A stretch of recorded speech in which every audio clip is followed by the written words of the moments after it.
Dia 26 de maio de 2022 vai estrear o Top Gun Maverick, que é a continuação do primeiro lá de 1986. E levando em consideração o sucesso estrondoso do primeiro filme lá da década de 80, que inclusive serviu de inspiração para formar muitos pilotos, a gente acha também que esse novo Top Gun deve ir para o mesmo caminho. Por isso, a gente está fazendo alguns vídeos. Esse aqui eu vou falar dos aviões envolvidos no primeiro filme, e em breve a gente vai falar dos aviões envolvidos no segundo filme, sem dar spoilers, claro. No primeiro filme, quem assistiu lembra muito bem do F-14 Tomcat e também de um tal MiG-28.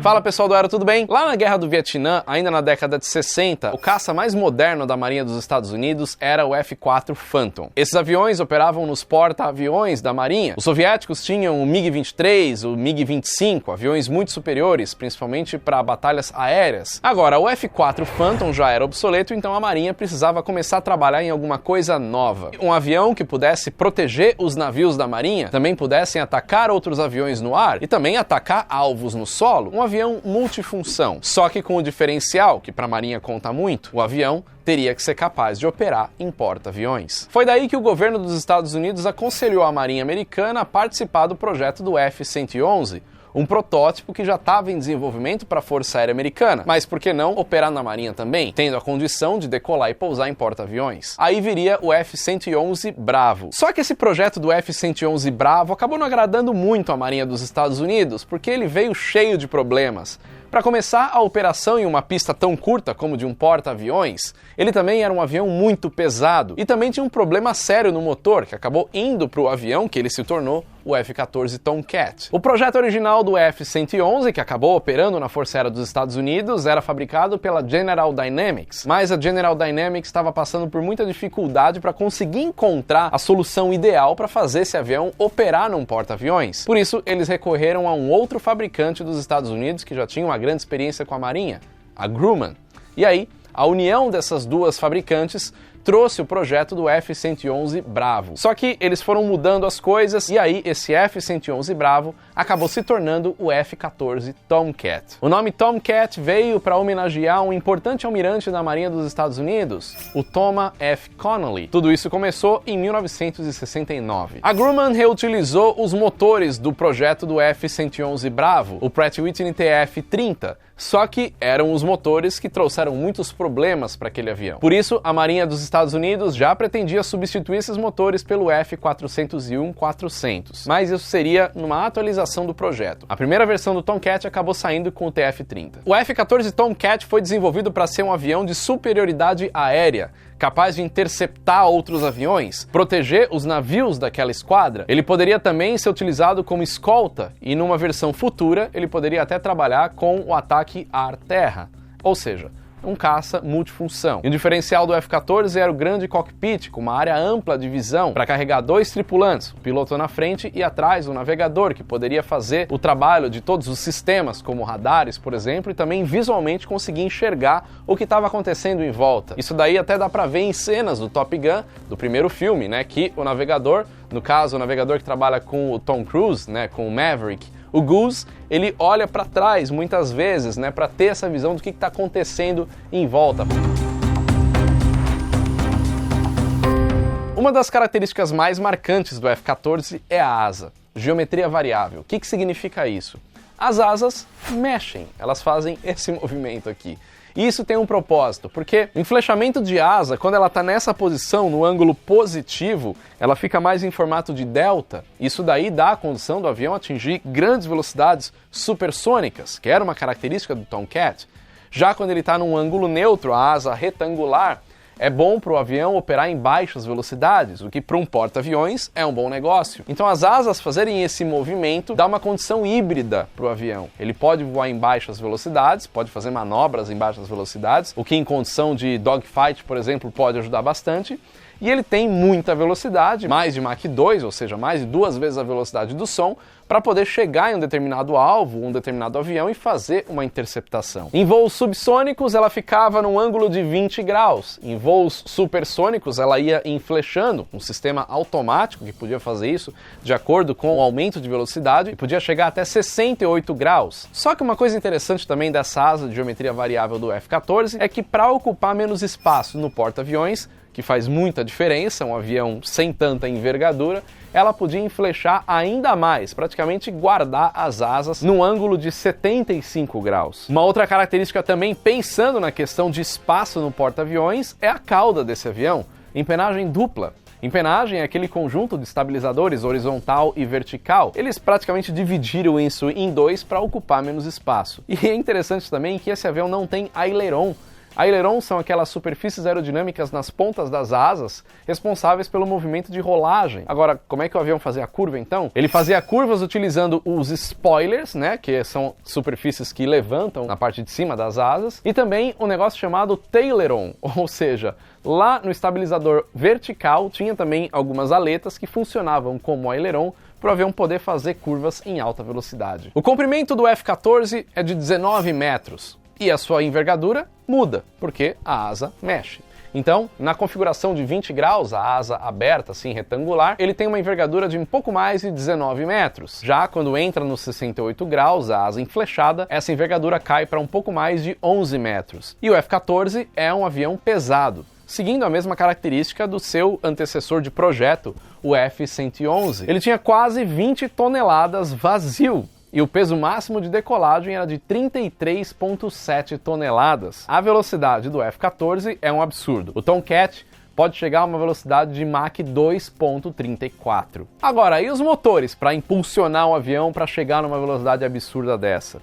Primeira versão do F-14, F-14 Alpha, era equipada com aqueles motores que eu falei, o Pratt & Whitney TF-30. Esse motor podia gerar uma força de 20.900 libras de empuxo cada um. O avião tem dois, então imagina, mais de 40.000 libras de empuxo, que é aí por volta de mais de 20 toneladas de empuxo num avião desse tamanho. Esse motor era um problema nesse avião. Inclusive, o secretário da Marinha dos Estados Unidos, lá na década de 80, o John Lehman, disse que essa combinação do F-14 com o motor Pratt & Whitney TF-30 era horrível. Nas palavras dele, a pior compatibilidade entre fuselagem e motor que eles já tiveram na história da Marinha dos Estados Unidos. O resultado disso é que 28% dos acidentes envolvendo o F-14 aconteceram por causa do motor. Um dos problemas que esse motor apresentava era uma falha nas pás da turbina, ou seja, a turbina girava ali atrás, isso superaquecia e estourava o negócio todo, e eles precisaram fazer reforços para evitar que isso acontecesse. Mas além do problema na turbina, também tinha um problema nos compressores, que parava de funcionar. E o compressor está na frente do motor, sugando todo aquele ar para fazer tudo funcionar. Se o compressor falha, o motor inteiro falha. E esse tipo de ação no motor fazia com que o avião entrasse numa manobra descontrolada até chegar num parafuso chato. E o piloto não conseguia tirar o avião do parafuso chato. E esse tipo de situação foi até retratada no primeiro filme do Top Gun, que o Maverick e o Goose estavam no avião, e o avião teve uma falha, entra no parafuso chato, os dois pilotos ejetam, só que o Goose, parceiro do Maverick, infelizmente não consegue sair vivo. Várias melhorias foram feitas ao longo do desenvolvimento do projeto do F-14, inclusive depois que ele já estava em operação na Marinha dos Estados Unidos, inclusive a troca do motor, e entrou o GE F-110, mesmo motor que equipou o F-16 e também o F-15, só que essa troca de motor não representou perda nenhuma de velocidade.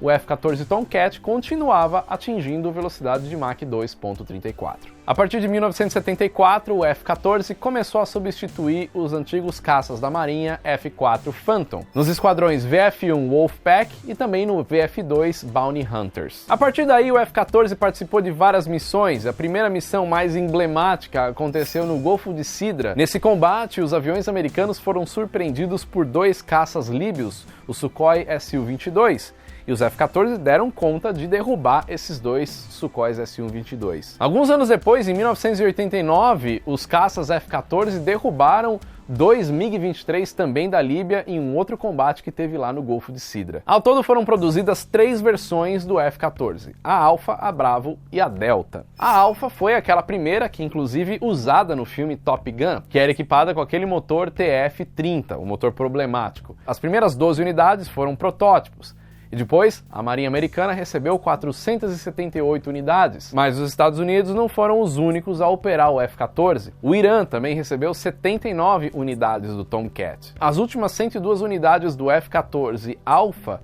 foram entregues com o motor TF-30, mas com algumas alterações já para ter melhoria naqueles problemas que apresentavam as primeiras versões, né, como os reforços dentro do motor, enfim, para evitar que mais acidentes acontecessem. O desenvolvimento continuou e eles chegaram na segunda versão, a versão Bravo, em 1987, ou seja, um ano depois que o Top Gun foi lançado. No primeiro momento, essa versão se chamava F-14 Alpha Plus, depois acabou virando o Bravo. Primeira alteração, motor. O motor foi substituído pelo GE F-110 e também teve uma modernização da aviônica. No total, 38 aeronaves novas foram fabricadas nessa versão e 48 da versão anterior, Alpha, foram convertidas para a versão Bravo. Isso é uma coisa muito comum que acontece nas Forças Armadas do mundo inteiro, inclusive aqui no Brasil, modernização de avião. Em 1991 chegou a última versão, o F-14 Delta, já com os motores substituídos também. Agora, o painel muito mais moderno, Glass Cockpit, muito diferente do painel de aviões que a gente viu no filme Top Gun, lá de 1986. E a característica do F-14 Delta também poder fazer ataque ar solo. Os Estados Unidos pararam de operar o F-14 em 2006. Já o Irã continua com esses aviões na frota até hoje. No total, entre 1969 e 1991, foram fabricadas 712 unidades do F-14 em todas as versões.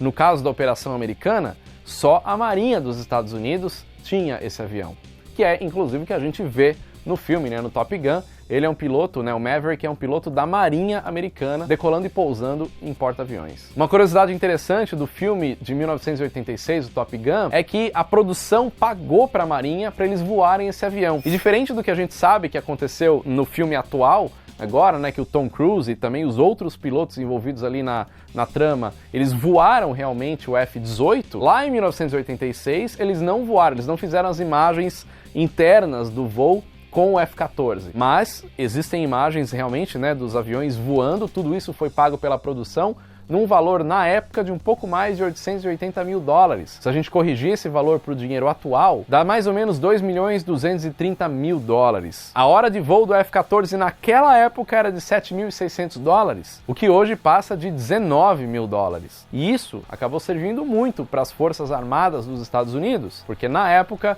o número de alistamentos na Marinha Americana aumentou estrondosamente. Então, todo mundo que assistia Top Gun acabou sendo influenciado de alguma forma para entrar na aviação militar e também muitos que entraram na aviação civil. O F-14 Tomcat naquela época era um caça top, então era o melhor que a Marinha tinha, por isso que ele acabou sendo o protagonista do Top Gun. Agora, quem assistiu o Top Gun lá de 1986 deve lembrar dos aviões inimigos do Tom Cruise, lá do Maverick, né, dos americanos, que era um avião menorzinho, todo pintado de preto, só com uma estrela vermelha, a estrela soviética.